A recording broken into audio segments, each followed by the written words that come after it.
স্বামীর প্রতি স্ত্রীর কর্তব্যের মধ্য থেকে ফার্স্ট যে নাম্বার সেটি হচ্ছে গিয়ে উত্তম আচরণ।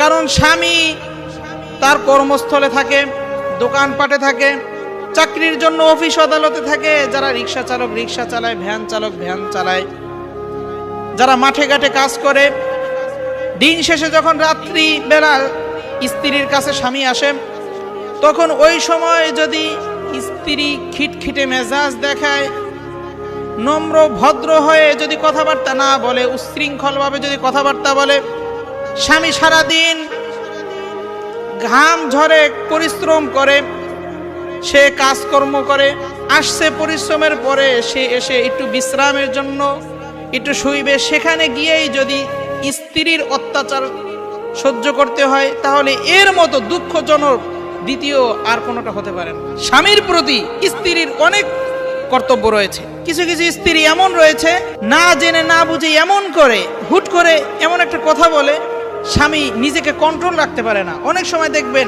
স্বামীরা আত্মহত্যা করে স্ত্রীর প্রভাবের কারণে, স্ত্রীর খিটখিটে মেজাজের কারণে।